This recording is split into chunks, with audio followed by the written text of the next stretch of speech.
nama. Misalnya ada anak-anak yang dipanggil pakai nama bapak atau orang tuanya, bapak atau ibunya.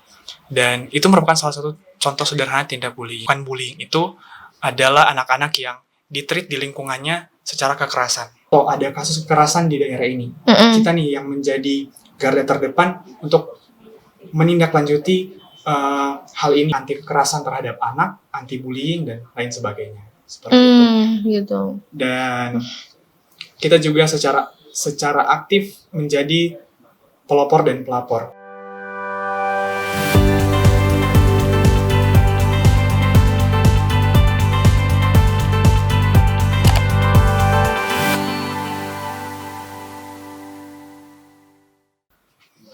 Halo Sobat Berita Jatim, salam sehat dan salam sukses untuk kita semua. Dengan saya, Resta Ayu, akan menemani Anda dalam beberapa menit ke depan dalam podcast spesial Muda Bicara. Di samping saya ini sudah hadir narasumber yang luar biasa hebat, prestasinya segudang, tidak diragukan lagi, dengan Kak Harvest ya.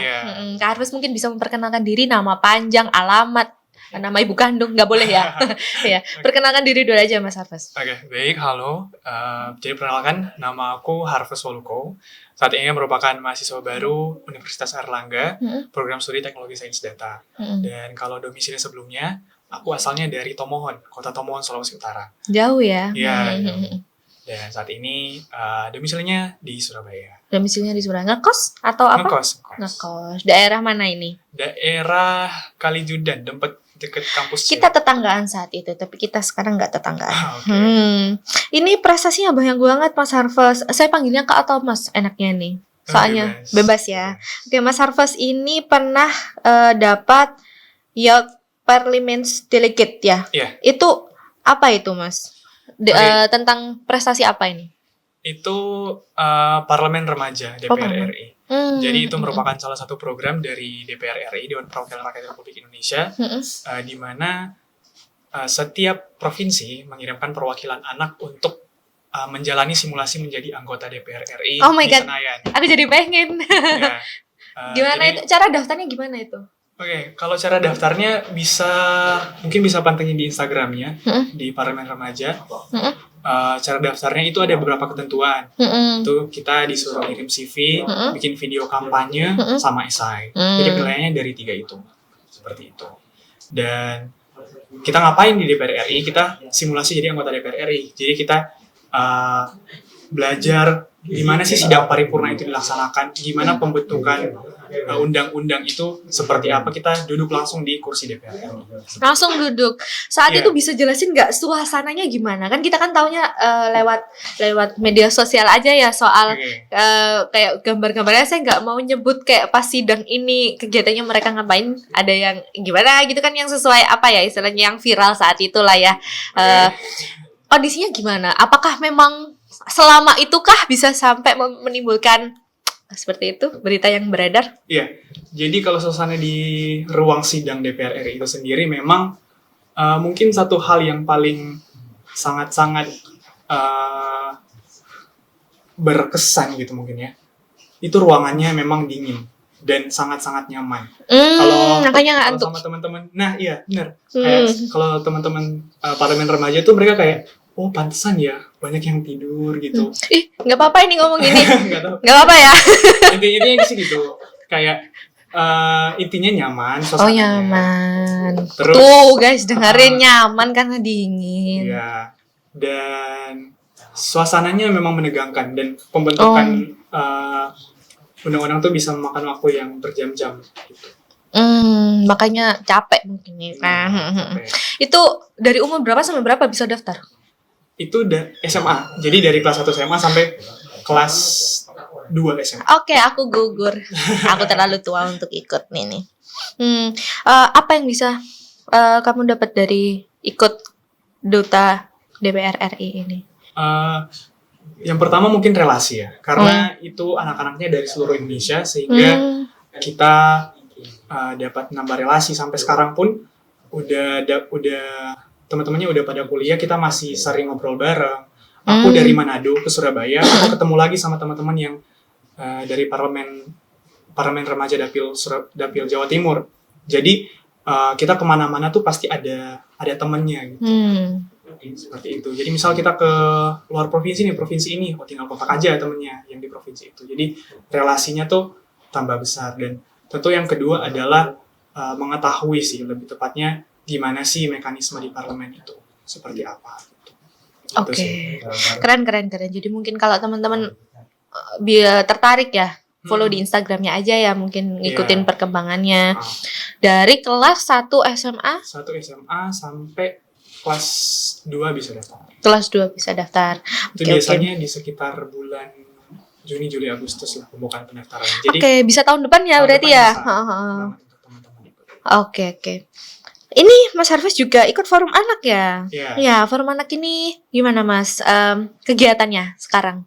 Oke, mungkin aku jelasin sedikit dulu forum anak itu apa. Jadi forum anak itu adalah sebuah lembaga yang yang berada dalam pengawasan pemerintah. Jadi itu di bawah Kementerian Pemberdayaan Perempuan dan Perlindungan Anak. Aku sendiri forum anak daerah Kota Tomohon. Jadi di bawah Dinas Pemberdayaan Perempuan dan Perlindungan Anak Kota Tomohon. Jadi waktu itu aku menjabat sebagai Ketua Forum Anak Daerah Kota Tomohon. Dan intinya sih menjembatani antara kebutuhan anak-anak dengan pemerintah gitu. Kita jembatan antara gimana sih untuk supaya anak-anak ini hak-haknya bisa terpenuhi, anak-anak bisa hidup bahagia dengan ceria seperti itu. Biasanya sosialisasinya di mana? Sosialisasinya kita banyak. Jadi aku kan di Forum Anak Kota Tomohon. Di bawah Forum Anak Kota Tomohon kita punya Forum Anak Kecamatan dan Forum Anak Kelurahan. Jadi lewat forum anak itu kita sosialisasi ke daerah-daerah, ke kecamatan masing-masing, ke kelurahan masing-masing. Juga selain itu kita juga ke sekolah-sekolah atau kita ke rumah-rumah ibadah, kayak mensosialisasikan kegiatan-kegiatan seperti anti kekerasan terhadap anak, anti bullying dan lain sebagainya. Seperti itu. Gitu. Dan kita juga secara aktif menjadi pelopor dan pelapor. Jadi pelopor itu kita mempelopori kegiatan-kegiatan, kira-kira kegiatan apa sih yang kira-kira dapat berdampak secara penuh terhadap anak, dan kemudian sebagai pelapor kita menjadi suara dari anak. Kalau misalnya contoh ada kasus kekerasan di daerah ini, kita nih yang menjadi garda terdepan untuk menindaklanjuti hal ini. Misalnya kita teruskan ke dinas kita yang kemudian akan diproses ke kepolisian, dan jika diperlukan nantinya sebagai forum anak itu biasanya kita diberikan kapasitas untuk mendampingi anak tersebut, menjadi kalau namanya tuh tutor sebaya, rekan sebayanya, karena kebanyakan anak-anak yang menjadi korban kekerasan atau korban bullying biasanya terbuka dengan anak-anak yang ada di seumurannya. Oh iya, itu memang sama benar. orang tuanya, sehingga forum anak ini yang pengurusnya juga anak-anak. Jadi dari rentang sekitar 10-18 tahun. Jadi kita yang jadi pendamping nih buat mereka gitu. Berarti contohnya kalau ada suatu kasus itu tentang kekerasan mungkin ya yang dirasakan oleh suatu anak, itu bisa lapor ke forum anak ini ya, biar dibantu untuk melaporkan ke pihak yang terkait. Karena mungkin kan kalau seandainya lapor sendiri kan ada yang bisa diteruskan atau yang enggak. Mungkin kalau dari forum anak ini bisa membantu gitu ya. Bisa. Mulai dari pelaporan ke kepolisiannya atau kita mendampingi anaknya untuk ibaratnya memberikan pemulihan mental lah. Oh, ada pemulihan mentalnya. Mungkin ini sedikit relasi ya tentang dutanya yang Mas Harvest dapat ya, jadi anti bullying ambassador juga ya. Mungkin ini Mas kan sekarang ini viral nih beberapa bullying kasus ya. Ada yang beberapa yang anak ini dihajar atau enggak, ada yang beberapa kasus ini ada yang matanya disakiti atau kayak gimana. Itu menurut Mas Harvest sendiri, faktor apa sih yang membuat anak itu Mas jadi mau membullying suatu orang apa suatu anak gitu? Sebenarnya faktornya bisa banyak ya.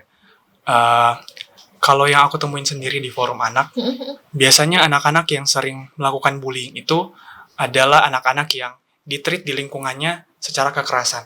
Misalnya dari keluarganya atau dari lingkungan sekitarnya yang sering terbiasa dengan suasana-suasana kekerasan, sehingga ketika dia ada di lingkungan lain, di sekolah misalnya, atau di lingkaran pergaulan dengan teman-temannya, dia melakukan hal yang sama kepada teman-temannya dan jatuhnya bullying. Jadi ada faktor pengaruh lingkungan. Dan saya kira itu merupakan faktor yang paling banyak sih yang saya temui sendiri di lingkungan, terlebih di anak-anak sekolah. Seperti itu. Pernah ngobrol gak sih sama pelaku bullyingnya? Pernah nggak? Kalau ngobrol langsung sejauh ini belum. Kita lebih banyak ngobrolnya sama korban sih. Kalau Sama korban. iya. Oke. Mungkin kira-kira apa sih Mas yang dirasakan ketika pelaku bullying ini ngebully orang? Contoh ini saya ngebully nih Mas. Apa sih kira-kira yang saya rasakan kayak gitu? Oke. Kira-kira ya kan ini Iya, kan kira-kira. kita apakah dalam bayangannya ini dia merasakan puas atau kayak gimana? Mungkin Mas Harvey sendiri bisa memposisikan diri jadi pelaku ya. Ini gimana Iya, sih? tentunya aku sendiri nggak tahu ya persisnya gimana, seperti apa. Tapi dari beberapa informasi memang ada rasa relief, kayak lega gitu. Dia membuli orang seakan-akan ada rasa kepuasan tertentu. Itu memenuhi ego superioritasnya, seperti itu. Jadi mungkin itu ya yang dirasain sama orang-orang yang suka membuli sehingga mereka terus-terusan melakukan hal itu. Gitu. Contoh bullying yang lebih sering dalam kasus mana apa aja? Yang lebih sering? Contoh kasusnya. Oke. Sebenarnya bullying ini kan bentuknya banyak dan ada bahkan beberapa hal kecil yang tidak kita sadari itu merupakan salah satu bentuk tindak bullying. Contoh yang paling banyak sering kita temui misalnya dari penyebutan nama. Misalnya ada anak-anak yang dipanggil pakai nama bapak atau orang tuanya, bapak atau ibunya, dan itu merupakan salah satu contoh sederhana tindak bullying. Memang ada yang beberapa dalam konteks bercanda, tapi ada beberapa hal yang itu tidak tanpa kita sadari sudah menyakiti hati, dan itu namanya bullying verbal. Ada juga bullying yang sifatnya fisik. Itu sifatnya sudah memakai kekerasan, yaitu tadi rasa superioritas, rasa bahwa dia lebih hebat dari temannya yang lain, bahwa dia mungkin badannya lebih besar, dan kemudian dia seenaknya membuli. Apalagi kasus yang baru-baru ini, itu ada salah satu kasus juga di mana seorang anak dihajar habis-habisan, dan itu tidak lepas dari rasa bahwa dia lebih hebat, dan tentu ada banyak faktor lain yang bisa memengaruhi hal tersebut gitu. Seperti itu. Iya, sampai ada yang beberapa yang satu kasus ini sampai didengar sama UNESCO. Nggak salah ya, itu juga itu kan jadi concern juga kan, sampai kedengar UNESCO juga. Itu kan berarti suatu kasus yang agak berbahaya juga kan kalau masih dibudayakan ya kayak gitu. Itu kan contoh kasus, ada yang verbal, ada yang non verbal juga ya berarti. Menurut Mas Harvey sendiri, untuk cyber itu lebih bahaya cyber bullying atau cyber secara real life kayak gini? Cyber secara bullying kan dunia maya ya. Iya. Nah, kira-kira Mas Harvey gimana sih, lebih bahaya mana? Menurut aku sendiri bahaya dua-duanya, Mbak. Bahaya dua-duanya. Yang namanya bullying itu mau apapun bentuknya, apapun ukurannya, yang namanya bullying itu tidak bisa dinormalisasi. Tentu bullying merupakan hal yang tidak bisa kita terima seperti itu. Tadi soal cyberbullying ya, itu sama bahayanya saja kalau menurut saya, karena di tengah perkembangan era teknologi sekarang, orang-orang kok jadi lebih mudah ya untuk ngetik sesuatu dan tanpa dia sadari itu menyakiti hati orang lain, dan menurut saya sih sama ya bahayanya. Seperti itu. Kira-kira itu contohnya yang beberapa yang ada yang sampai ke dengan UNESCO itu kan masih anak-anak ya. Itu kan dia ngelakuinnya saat anak-anak. Kira-kira bisa sampai dewasa nggak? Bisa banget. Bisa banget. Karena ya itu, apa yang kita pupuk hari ini kan tentu akan tumbuh sampai kita besar nanti. Makanya perlu banget pendampingan dari orang yang lebih dewasa, dari orang tuanya. Tentu perlu sinergi dari berbagai komponen masyarakat, dari pemerintah untuk kiranya proses mungkin rehabilitasi atau agar supaya anak ini tidak melakukan hal yang sama. Tapi apabila ditanya apakah mungkin ini bisa sampai ke dewasa, tindakan impulsif seperti itu, tentu saja bisa. Apabila tidak segera kita atasi. Oh iya.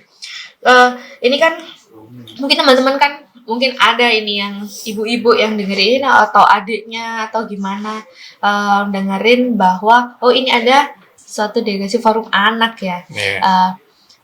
jika nanti butuh sama yang forum anak ini, kira-kira pelaporannya kayak gimana sih? Kalau mau aku bantuin nih anakku dirundung, ini aku kayak gimana? Harus lapor kah atau harus ngubungin forum anak dulu atau kayak gimana? Oke. Forum anak ini tersebar di seluruh wilayah di Indonesia.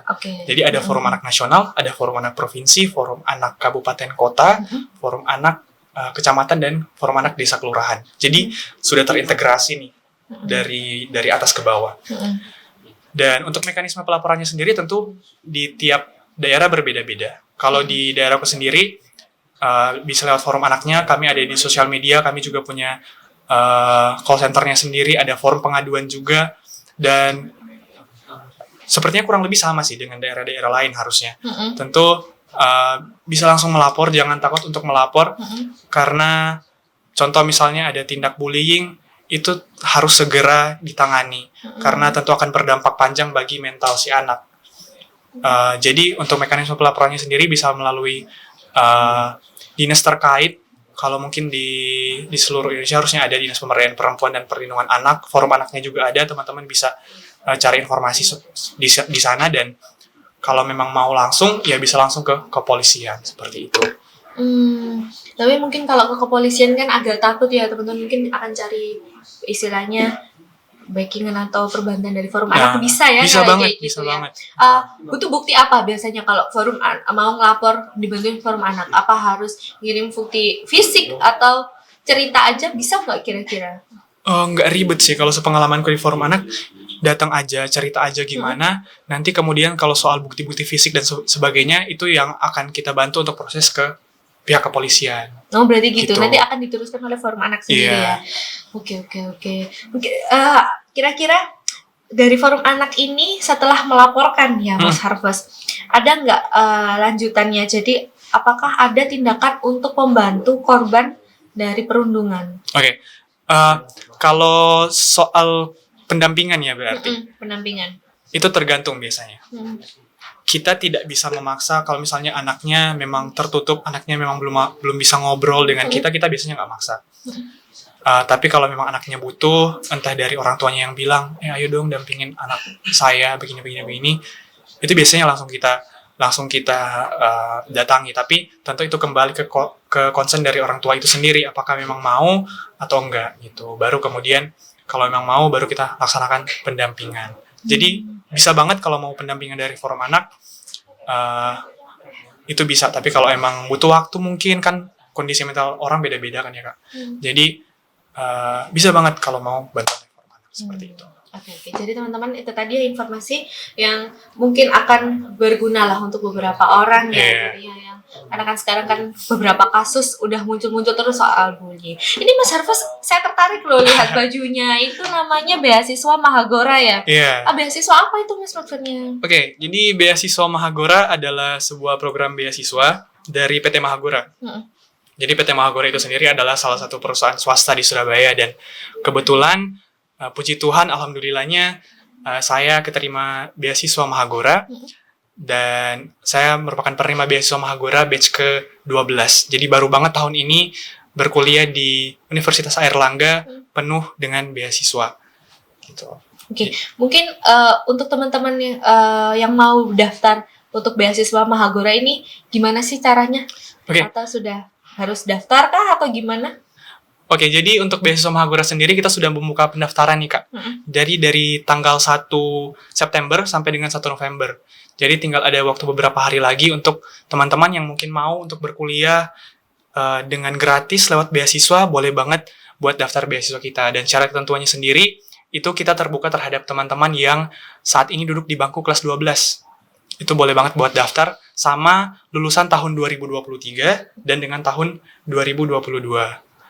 Seperti itu. Dan untuk syarat lainnya sendiri, teman-teman jika kemudian sudah keterima di beasiswa Mahagora bisa memilih bebas universitas swasta ataupun universitas negeri yang ada di Surabaya. Seperti itu. Fully funded ya? Fully funded. Biaya pendidikannya dari biaya pendaftaran, biaya uang pangkal, sampai biaya tiap semesternya. Itu difasilitasi oleh beasiswa Mahagora. Seperti itu. Oke. ini saya dari tadi udah dapat warning ya, udah mau habis Oke. ini waktunya. Jadi mungkin Mas Harvest ada kesan-pesan kira-kira dari Mas Harvest untuk teman-teman dan anak-anak yang di sana, untuk Oke. pendengar, bahwa beasiswa ini berguna ya untuk teman-teman yang barangkali membutuhkan beasiswa juga. Oke. Dan juga Mas Harvest mungkin ada kesan-pesan soal teman-teman yang berhubungan dengan forum anak untuk Oke. bullying, apakah cepat-cepat harus melapor atau gimana? Oke, jadi Pesan-pesan. beasiswanya dulu baru forum anaknya. Iya. Oke. Betul. Jadi untuk beasiswa Mahagora sendiri, teman-teman sudah buka pendaftaran sejak tanggal 1 September sampai tanggal 1 November. Untuk informasi selengkapnya bisa teman-teman kunjungi Instagram kami @beasiswamahagora. Kami juga ada di Instagram, TikTok. Jadi ini merupakan kesempatan berharga bagi teman-teman untuk berkuliah, tapi dengan beasiswa penuh. Dan untuk informasi lebih lanjut tadi bisa teman-teman baca lewat media sosial kami. Dan untuk beasiswa Mahagora, untuk forum anak tadi kita sudah bahas banyak soal kegiatan anti-bullying dan lain sebagainya. Mungkin pesan saya kepada teman-teman semuanya, kepada anak-anak atau mungkin bahkan kepada orang tua, agar supaya mari kita bersama-sama untuk menolak segala tindak bullying. Karena jelas bahwa tindak bullying ini dampak mentalnya luar biasa, baik kepada korban, bahkan kepada pelaku itu sendiri. Kalau kegiatan ini terus berlanjut, kalau aktivitas semacam ini terus dipertahankan, tentunya tidak baik untuk kita ke depannya. Seperti itu. Oke, jangan lupa ya teman-teman, kalau ada suatu kasus yang didengar bisa dibantu untuk dihubungkan ke forum anak ya. Jadi nanti bisa dibantu untuk di follow up lebih lanjut oleh forum anak. Oke, terima kasih ya Mas Harvest sudah datang. Siap, Ini terima panas-panas sekali loh sudah mau datang. Oke, Mas Harvest, saya Resta dan Mas Harvest pamit undur diri. Sampai jumpa kembali.